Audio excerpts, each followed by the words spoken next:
Arcadian Vanguard presents the Wrestling News in your daily wrestling newscast for Wednesday, January 3rd, 2024. Good morning, I'm Mike Sempervive. We begin today with last night's New Year's Evil edition of NXT, broadcast live on USA Network from the WWE Performance Center in Orlando, Florida. In the main event, Trick Williams held on to his status as the number one contender for Ilya Dragunov's NXT Championship by putting down the challenge of Grayson Waller. The match was originally scheduled to be Williams challenging NXT champion Ilya Dragunov, but in storyline, Dragunov was sidelined with an injury during a non-title match with Ridge Holland last week. Williams had Waller out on his feet when Carmelo Hayes ran down to the ring to argue with Williams. As the referee was distracted with those two, Kevin Owens attacked Waller from behind, which reopened the door for a Williams victory. This could be it for Trick. And the hell's Carmelo doing? Melo was asked to stay in the locker room. Why is he out here? Waller's eyeing up Williams. Come on, man. Williams doesn't see Waller. Holy... Kevin Owens! The NXT champion is Kevin Owens! Owens! Broken hand be damned! Big knee! Williams! Flash knee! Covered! Count! Williams remains the number one contender! The NXT Men's Breakout Tournament came to an end with Oba Femi defeating Riley Osborne. Femi started on the NXT roster in November of 2022 after being a part of WWE's Name, Image, and Likeness program as a track and field athlete at the University of Alabama. The show opened with Lyra Valkyria retaining the NXT Women's Championship with a victory over Blair Davenport. Following the match, Lola Vice ran down to ringside to cash in her title opportunity on Valkyria, but was cut off by Tatum Paxley. Vice and Elektra Lopez fought with Paxley until Valkyria helped even the odds. It's Lola Vice with an official and that guaranteed championship contract. But where the hell is Tatum Paxley?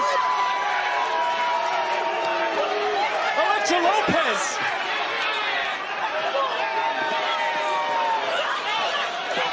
What the hell is going on? In other results, Fallon Henley pinned Tiffany Stratton. Per the stipulation of the match, Stratton now has to serve as Fallon's ranch hand for a day. Ariana Grace defeated Roxanne Perez by reverse decision disqualification, and in a six-man tag team match, the LWO team of Carlito, Cruz del Toro, and Joaquin Wilde topped the no-quarter catch crews Damon Kemp, Drew Gulak, and Miles Bourne. Turning to Japan, this morning during All Japan Pro Wrestling's tour stop at Tokyo's Korakuen Hall, Katsuhiko Nakajima made the second defense of the Triple Crown Championship by pinning NXT regular Charlie Dempsey. Nakajima's next defense will take place against Shotaro Ashino on January 27th. In other selected results from the show, Kento Miyahara teamed with Davey Boy Smith Jr. to defeat Suwama and Hideki Suzuki, and the brother team of Jun and Rei Saito topped Shotaro Ashino and Ren Ayabe.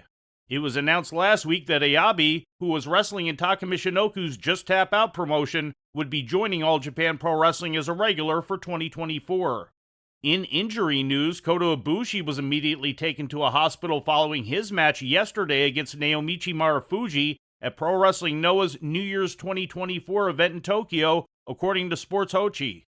Ibushi reportedly sustained injuries to both his ankles while executing a moonsault during the match, and worked the majority of the 30-minute match while hurt, further aggravating the injuries.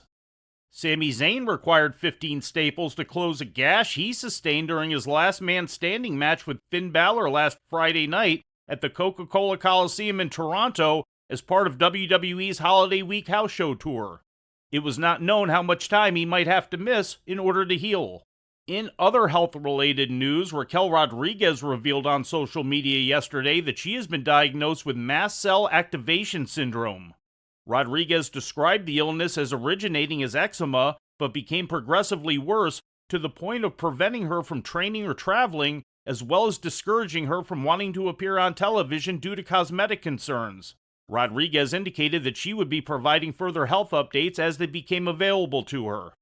In ratings news, last Friday night's SmackDown Best of recap show drew a total audience of 1.355 million viewers to Fox, according to WrestleNomics. The rating in the key 18 to 49-year-old demographic was a .28.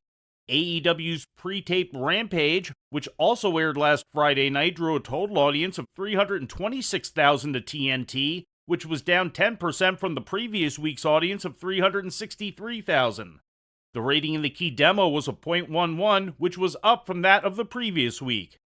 And in news from outside the ring, Patrick Clark, formerly known in NXT as Velveteen Dream, has issued an apology video on social media in which he addresses his legal entanglements of recent years.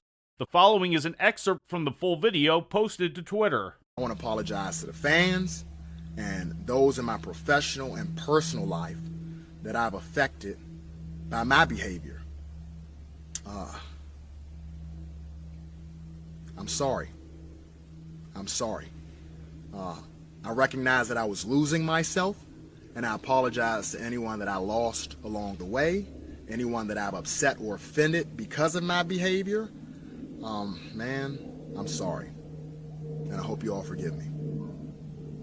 Thank you. Clark was released by WWE in 2021 following charges of misdemeanor battery and trespassing, as well as possession of drug paraphernalia. He has not been involved in the wrestling business since.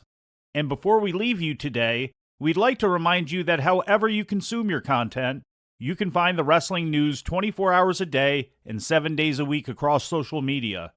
On Twitter, follow us at Wrestling News AV. Our Facebook page is also Wrestling News AV. The Wrestling News can also be found on the Arcadian Vanguard YouTube page.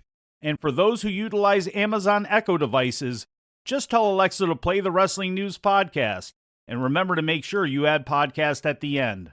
Once again, for daily updates, breaking news, and more, follow the Wrestling News across social media. And that's the news for today. If anything happens, we will be here to tell you about it.